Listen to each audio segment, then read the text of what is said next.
I didn't have access to like, we still don't in the Bronx, so like healthy foods and things like that. So just bringing that back to us, because it's indigenous, all that like wellness, healthy stuff, the tratamientos for the hair that's like made from like papaya and stuff, that's ours. All right, so Yaris, thank you so much for being here. Thank you for having me. Now to make an icebreaker, we're going to play a little game. Okay. It's called 2 Roses and a Thorn. So basically 2 highs and 1 low from your week. Okay, so first high, I flew from New York, was a little exhausted, so I took myself to Santa Barbara for like a day, 24 hours by myself, and I stayed in like a tent, a yurt, like this like fancy tent, which is like, it's safer than like a tent. Is it like glamping? Yeah, like glamping. And I had an outdoor shower, so I like took myself there, had like a nice dinner. I went on a hike in the morning, and I went to the beach.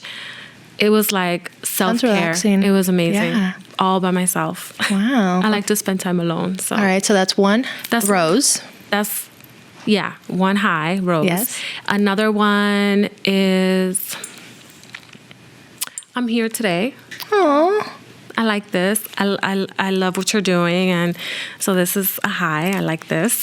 Yay. And then a thorn would be, I was experiencing some like lows, like mental lows, where I'm just like not motivated and like maybe feeling doubtful, which is, I think, very human. But yeah, that was probably a low, so I had to get myself out of that. Okay, so did you go to Santa Barbara to help yourself get out of that? Yes. Okay, good.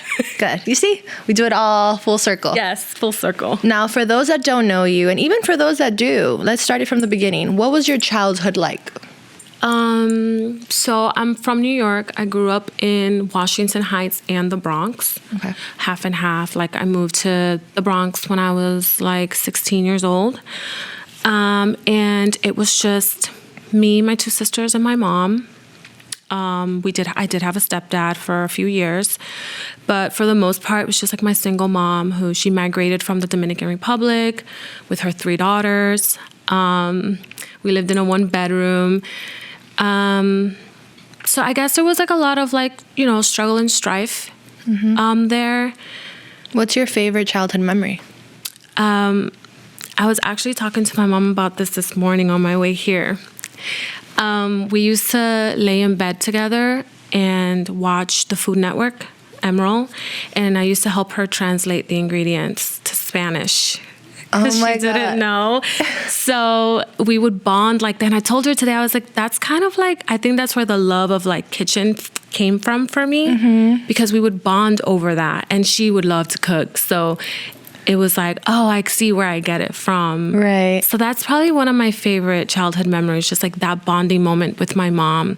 We would like watch TV together, watch the Food Network, and like I'll help her translate and stuff. So does she help you make your best dishes till this day? Yes. Okay. Like some of my best recipes are from her. That's awesome. Yeah. Do you have a book together or anything where you put all the recipes? I don't, but that's going to happen. I always say, because my mom and my grandma give me great recipes, and I'm always like, I have them in random pieces of paper. And I thought you meant like me publishing a book. No. Yeah, that's what I mean. I'm saying that I've always wanted to put it in a book because I have random pieces of paper and random notebooks filled with recipes. Yeah. But I'm like, this all needs to be concised into one. Yes. That's a good idea for a scrapbook. Kind of, right? Like a scrapbook, and for like a actual cookbook. But yeah, a lot of my favorite recipes come from my mom. Okay. And then when did you move out of your house? At what age? I moved out like at 19. Okay. Yeah, so I had a daughter really young. At what age did you have your daughter? When I was 15. How did your mom take that? Not well.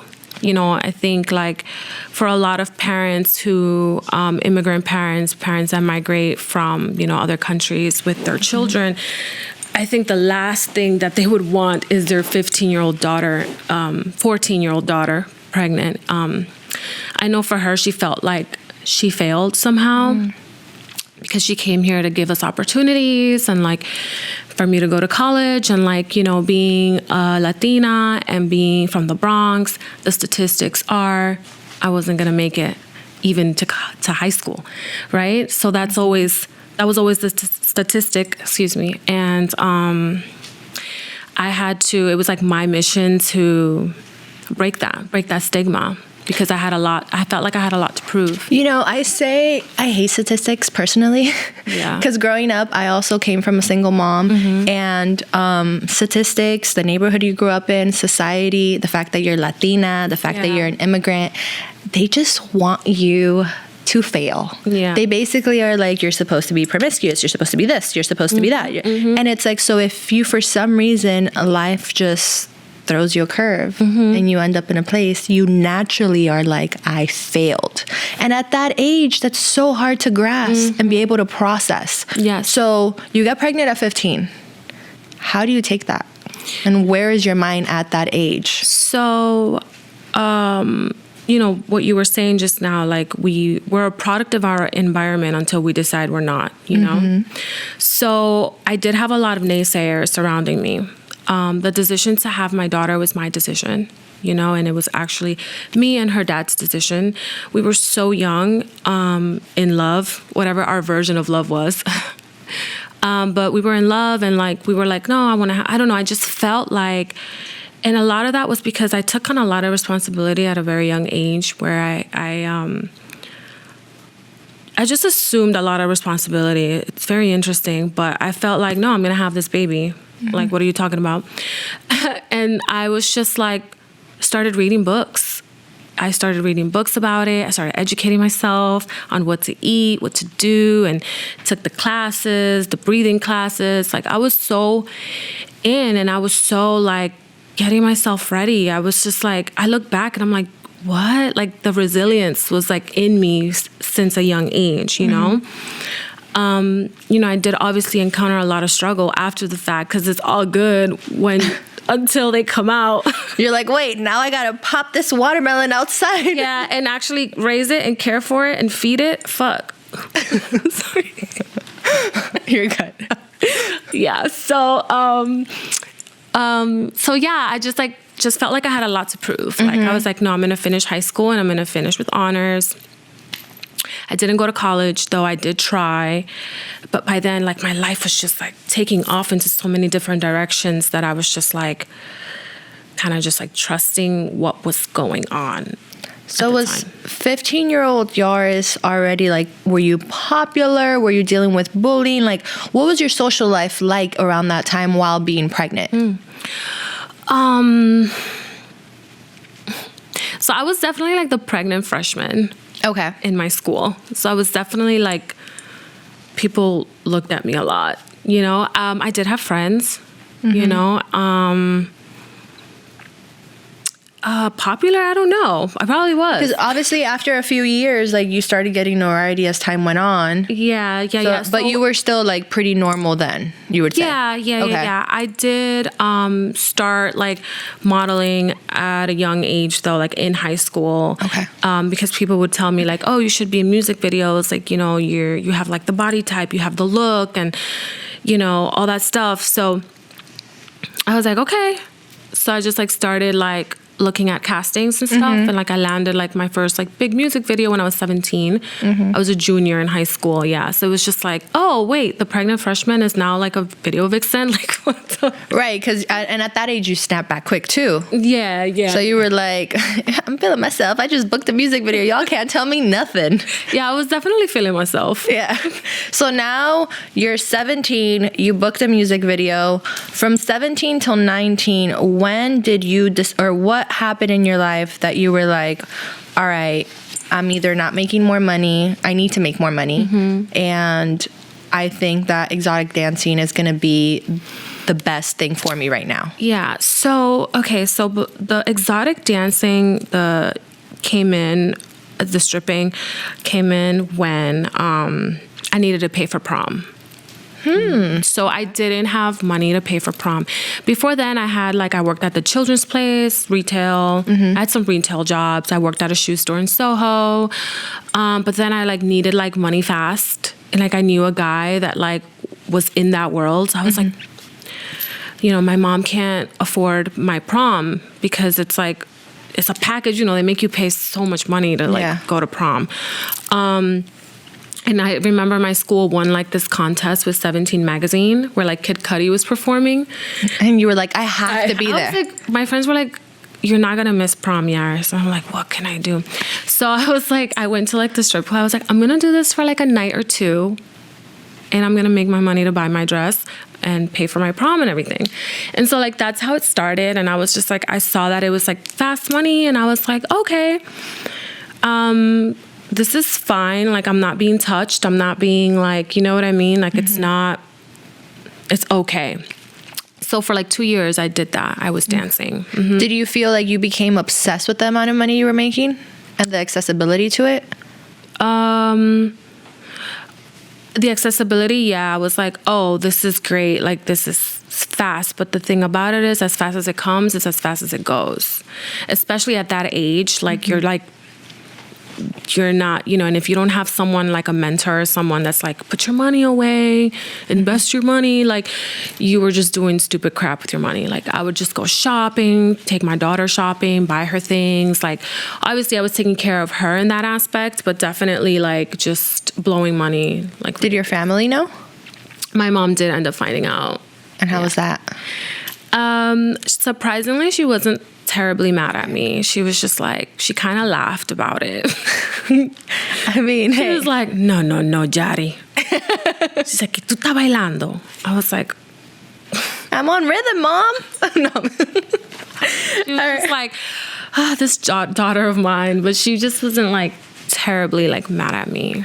And then what are some things, because honestly, you're making that experience sound not that bad, but I know it can be very dark as well. And it was dark for sure. Like, there's a lot of drugs in that world in which I didn't participate in because, you know, I was already, so I have my older sister, she has been suffering with drug addiction and she has bipolar disorder.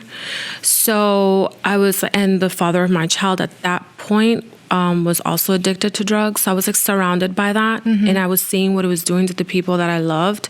So I was like, oh yeah, no, I'm good. I had too much anxiety for it. I was like, no, like I'm going to be tweaking. Like I can't do it. So, you know, that aspect of it is like really dark, and like the drinking, because you know, I know a lot of girls like have to get really drunk to like talk to these guys in a certain way that's like seducing so that they can make money. And like, you know, it's like this whole game that is just like exhausting. Like, I don't want to do anything I don't want to do. Yeah. You know, why would I? And I think for me, the wake up call was, I remember the day exactly. Like I was in the locker room and I was like walking out and a guy like grabbed my ass, like actually smacked it like really, really hard, and it hurt. Yeah. And I like shoved his hand and I yelled at him and I was like, "Don't touch me." Yeah. And then he looked at me and was like, "What are you doing here then?" And I was like, "You're right." I'm out. Like, I literally was like, you're right. What am I doing here? Like, if I don't want to be touched and I don't want to be looked at this way and I don't want to be, what's the word? Like, hypersexualized, then why am I doing it? You know what I mean? But at the time I did, like I said, like you become a product of your environment until like you decide not to, right? Until you break that cycle or you just break that. So I think that was like kind of like the breaking point for me. And I was just like, wait, like I want to get back in touch with like the things that actually make me joyful, you know, like whatever that is, whether it's fashion. I went to fashion industries and I majored in fashion design. So I was like, okay, fashion and this and that. Like, it's time to reconnect because I'm getting a little too lost into this and it's not something that's like making me happy. What do you I think don't knock it though. What do you think that experience taught you? Which one? The dancing? Yeah.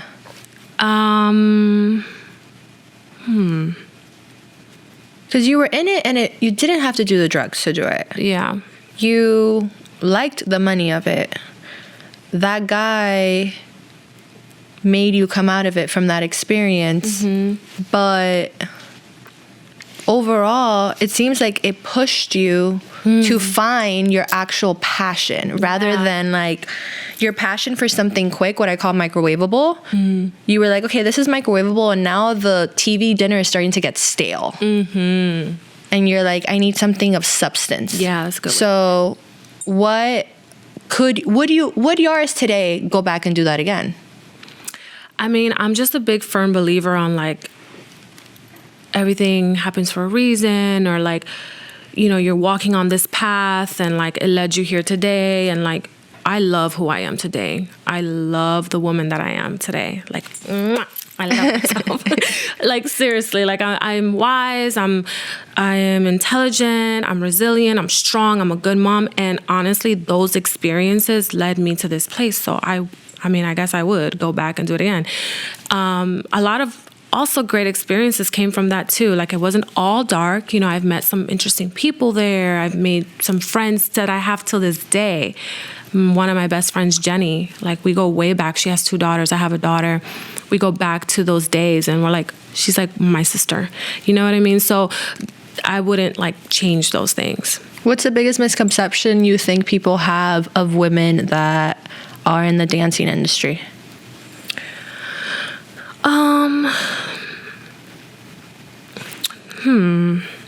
I think it could be like that they're in it just for the money. I think that a lot of women do it out of a place of need and necessity to survive.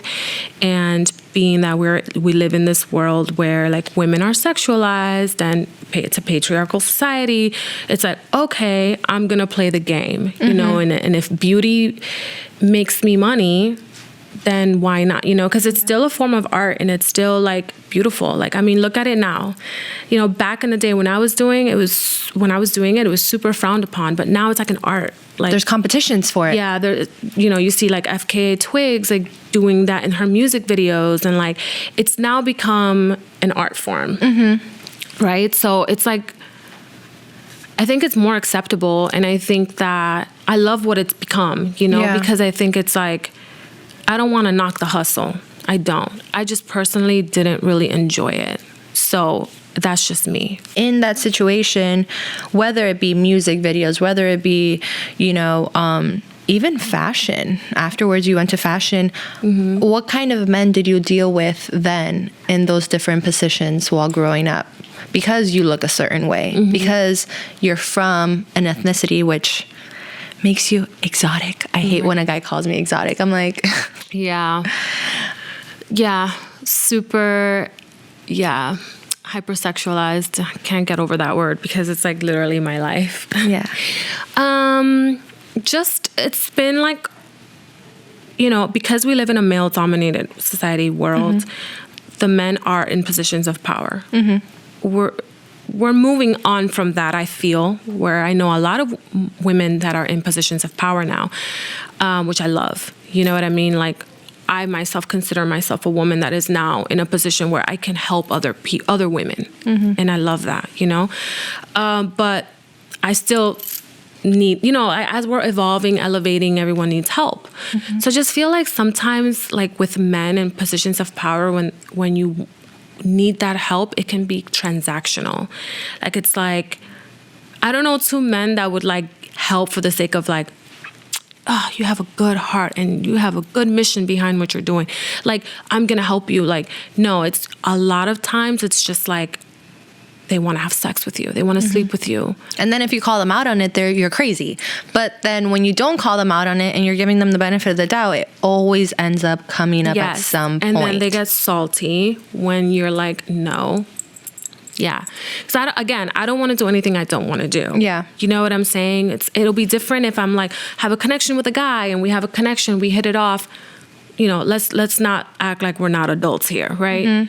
But if I genuinely am not interested in that, like, I'm not interested in that. Do you feel like you still deal with that in today's world, in the work that you do with today? Absolutely.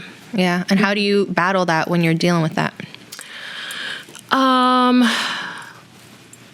Just standing firm in my beliefs, in my faith that what I'm doing and my mission and what I'm doing with my company, my brand, like, it's for the greater good, and that God will always make sure that I'm good. You know what I mean? Like, I trust that. I just trust that. So I really try to stand firm in that belief. But recently, I was like telling you in the back room that like maybe like a month ago or two, my manager was like pitching. I'm doing like this dinner series for mental health and just wellness and stuff where I get my people together in my network and we discuss these topics and stuff. And so, you know, my manager is like pitching to have brands involved and et cetera. So one particular brand, which I'm not going to say the name, but this came from a man. He was like, she's a mental health advocate.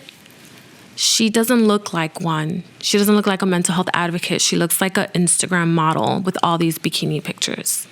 And that really hit hard, you know, because I'm like, yo, like, what does a mental health advocate look like? Right. And also, that's not good for her mental health. Like, Right. so I can't celebrate my body in a bikini while I'm on vacation because I also, like, what? It doesn't make sense, you know? Yeah. And it's just like what he was really doing was being a man, a horny man who was looking at my Instagram and probably only was clicking on those photos. Right. Because that's where his like eyes naturally led him on the grid. Right, because you wear a lot of long dresses and long skirts and like you're always doing all this stuff. And it's like if you're going to base somebody off one bikini picture, it's like, well, let me base you off your balding spot. Yeah, and it says a lot about you. It says a lot about you. As a man, it says a lot about where your mind is at and your heart and just everything. It's very outdated. Yeah, it's very outdated. So yeah, I still deal with things like that. And that got me in a really big funk for like a week where I was like, oh my God, like, I'm still dealing with this type of stuff. You know what I mean? Like, why? You know, why can't we just, and that's like a big thing that is like separating men and women. I feel like we're at war with each other, men and women right now, where we're like, and it's like because of things like this, for example, where it's like, how about you be a person and like not look at me, not sexualize me, and like look at me as like, okay, what is your business plan? You got a good idea? All right, let's talk. Let's make money together. Let's break bread. Let's do something. No, it's just because you're a beautiful woman. It's like, okay, but wait, you know, that's the vibe, and it's just like whack. Well, he clearly is not going to be a part of your project, but I did go to one of the dinners, and the dinners are amazing, and they're a whole experience. So tell us a little bit about Dalai Mama and why you started it, where it came about, what is your mission with it, and how it flourished. So Dalai Mama is a wellness and lifestyle brand and company. In its very early stages. I'm still developing it. So everybody's been tuning in that's been watching my journey is like literally from the ground up, right?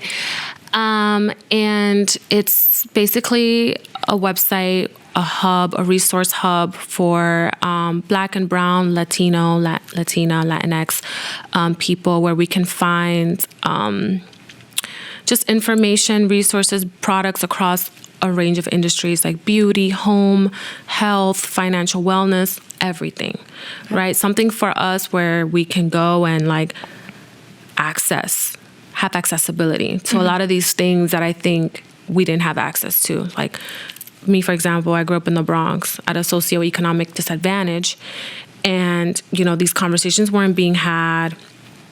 I didn't have access to like, we still don't in the Bronx, so like healthy foods and things like that. So just bringing that back to us, because it's indigenous, all that like wellness, healthy stuff, the tratamientos for the hair that's like made from like papaya and stuff, that's ours. You know what I mean? For sure. So it's being sold back to us, but it's ours. So that's like my mission with that, right? Okay. And where it came from was in 2020. I was like literally on my knees asking God for a freaking sign of something. I was just like, because at some point, being on Instagram and just posting pictures just gets like, okay, what am I doing this for? Like, I'm doing this for likes. Like, am I doing this for likes? And the likes don't even do anything to me. I was just like, what's my purpose? Yeah, like, I'm just like, what am I doing this for? Like, okay, I'm cute. What am I doing this for on the gram? Like, what's going on? So I was asking God, I was like, God, please use me for something bigger than myself. Use me for my people, for my community. Like, use me. Like, how? I don't know how you're going to do that, but just do it, right? And then I remember this was in the pandemic. You know, I think the pandemic changed a lot of people for the better, I think, you know. But one of my good friends came over to my house. This was August of 2020. And she was like, going to help me with my website for my fashion design. I used to have a fashion line. Okay. And she was like, Nini, she calls me Nini. Her name is Ariel. She's so cute. She's like, Nini, I think you're so much bigger than this. She's like, she slammed the laptop. She's like, no. She's like, I think you're so much bigger than this. Like, I want you to think bigger. Like, no. And then I was like, okay, what do I do? Like, help me. And then she was like, I don't know. Like, you give me such mom vibes. So this is something that's been following me obviously all my life, just the mom vibes. She's like, you know, the other day I came here with my anxiety and you made me this concoction, this tea, and you laid me on your couch and you gave me this tea and then I felt better. Like, you're just like wellness. And then the wellness came up. She was like, how about you look into this? And she showed me Goop. She showed me Poosh, which are wellness and lifestyle brands. And I was like,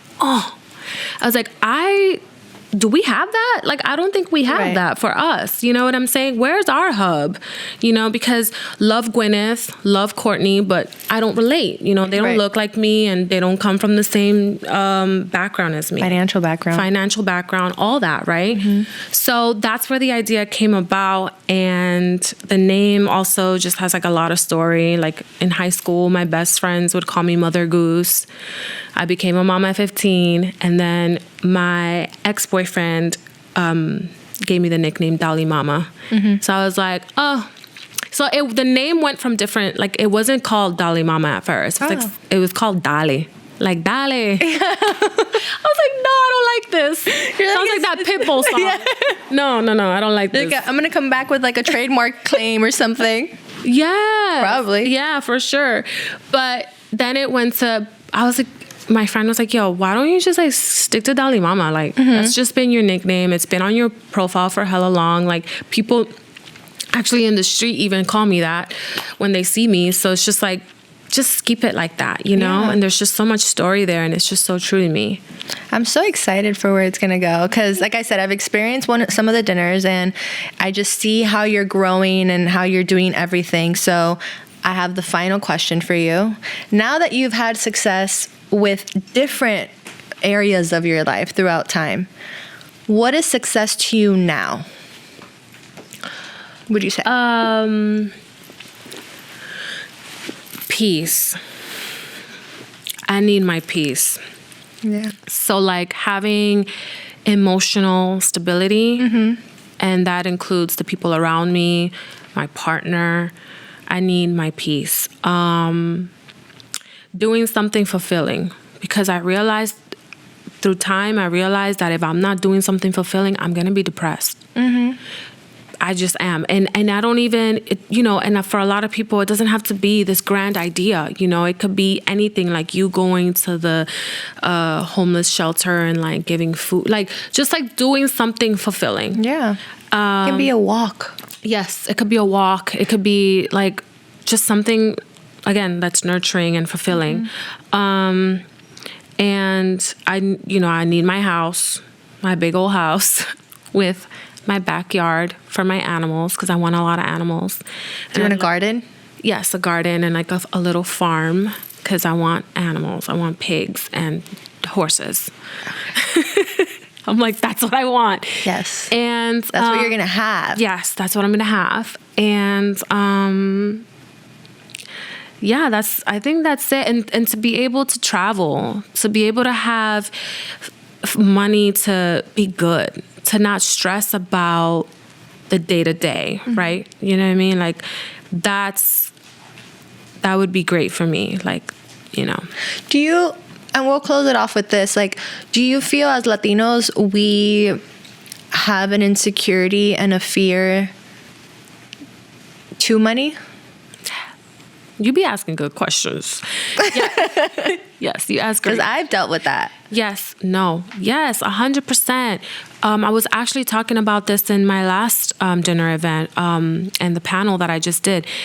What is it called? Imposter syndrome. Mm-hmm. We especially deal with it. Latinos, Black and brown folks, we deal with imposter syndrome the hardest because we face things like discrimination, lack of diversity in the workplace, and things like that, where if you're a first generation American, first generation immigrant, we don't have access to the things that white people have access to. Mm-hmm. You know what I'm saying? And that creates a lot of insecurity around money, a lot of insecurity around everything. Like, I deal with imposter syndrome today. Even this morning driving over here, I was like, they want to interview me? Why?